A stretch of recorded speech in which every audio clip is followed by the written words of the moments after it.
Hi everyone, and welcome to Sports Watch. If you like the content, please press the bell icon for further notifications and like, share, and subscribe to the channel. India have hammered England by 336 runs to win the second test match at Edgbaston. It was a great turnaround for India after suffering a shock loss in the first test.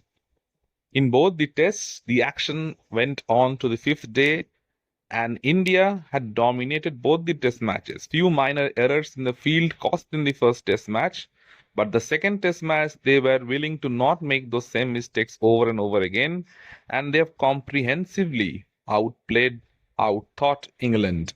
Baseball has once again failed flat on its face. Given a mammoth total of 608 to chase, England were always out of the game, and it would have required a Herculean task even by their standards to even come close to this record. But the Indian bowlers, particularly Akashdeep, bowled magnificently. In the absence of Jasprit Bumrah, both Mohammad Siraj and Akashdeep bowled beautifully and picked up 20 wickets. 19 of the 20 wickets went to the pace bowlers. The Indian fast bowlers extracted way more swing and seam movement from that pitch than their English counterparts. Even the English spectators and the commentators were shocked at this. Whenever Akashdeep bowled with a new ball, he always looked like picking wickets. It was the first victory for skipper Shubhman Gill, who led from the front, scoring a magnificent double hundred in the first innings and followed it up with 161 in the second innings. With an aggregate of 430 runs in the match, he becomes the second player in history to score so many runs in a match, and also the first captain to score a double hundred and 150 in the same match. Skipper Gill has started his tenure in shining fashion. He has led from the front, his batting has shone spectacularly under pressure. It was always going to be a tough ask for a young skipper in an away condition in a series that would last for 5 test matches. The Shubman Gill in 2 test matches has now scored nearly 600 runs, 585 to be precise. And he's on the verge of breaking many records. He needs only a couple of runs to break Rahul Dravid's record of 602 runs against England in 2016. That was Rahul Dravid at his peak. He needs a couple of rounds to beat Virat Kohli's record as well. So Gill in 2 test matches has done a phenomenal job.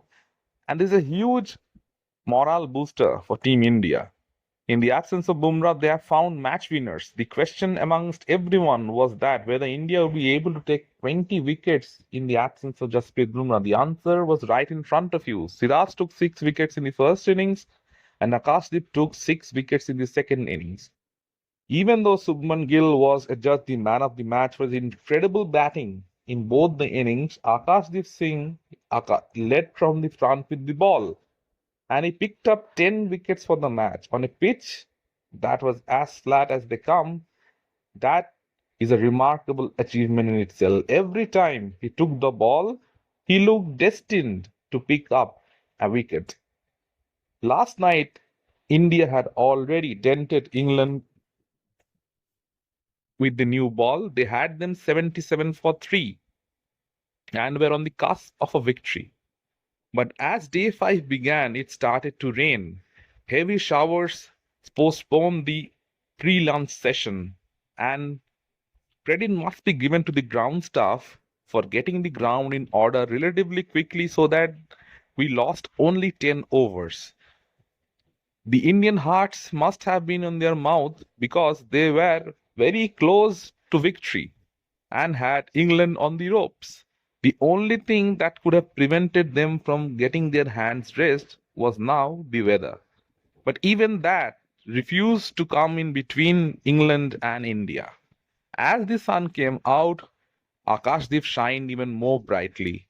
A beautiful delivery to get rid of a jittery Ollie Pope, and then the one of the balls of the match so far to dismiss the centurion from the first innings, Harry Brook. A big in swigger that trapped Harry Brook in front, and he was given LBW. India have now found the template to dismiss Harry Brook. Probably they will follow the similar process in the upcoming matches as well. Ben Stokes and wicketkeeper Jamie Smith showed some resistance. Smith once again followed up his 184 in the first innings with some scintillating stroke play. But right at the stroke of lunch, Washington Sundars picked up the all-important wicket of Ben Stokes. Whatever little resistance England had basically crumbled. So it was now down to the bowlers and the all-rounders, and India could sniff victory. Smith tried his best, but it was not going to be enough. A rampant Akashdeep dismissed Smith on 88 despite being launched for 2 sixes. He's picked up 5 wickets in the process, and it must be said that he was an extremely fast bowler throughout the match. How could he have not been selected in the first test is still a mystery. Young captain Shubhman Gill also rotated his bowlers very nicely, and it must be said that India still dropped a couple of catches, but they took the important ones. With this victory, India are back in the series, and with 3 test matches to go, they look like the stronger side. They look like the side with the answers. And with Jasprit Bumrah returning to the side for Lords, the Indian bowling lineup would be boosted even further. It's safe to say that the only player that would be missing out is probably Prashid Krishna, who has been a rather average looking bowler in these conditions and who has leaked runs throughout. Ian Shubhman Gill said in the post-match press conference that Bumrah is a certainty for Lords. England will also look to make a couple of changes. Gus Atkinson has already been added to the squad. Maybe Jofra Archer also gets to play a test match. His fitness is the only thing that's a cause of concern. But it's a heavy defeat for England. Their batting has too many questions in front of them. And if Joe Root doesn't score runs, the rest of the English batsmen don't have the technique or the temperament to survive the swinging ball. One of the many questions facing England is the lack of swing and seam in these conditions. They have produced flat pitches intentionally so that they can outpower the opposition through their bad ball approach. If they produce swinging and seaming conditions, the technique of their batsmen are deficient and they won't be able to hold up against good positive swing bowling from the opposition. It will be interesting to see what kind of pitch they produce at Lords. The next test match starts in 3 days' time, so there won't be too much time in between these test matches. But what's the positive for Team India is that a fully fit and rejuvenated Jasprit Bumrah would be roaring back into the side. And that would add new problems for a team like England who are already staring down the barrel.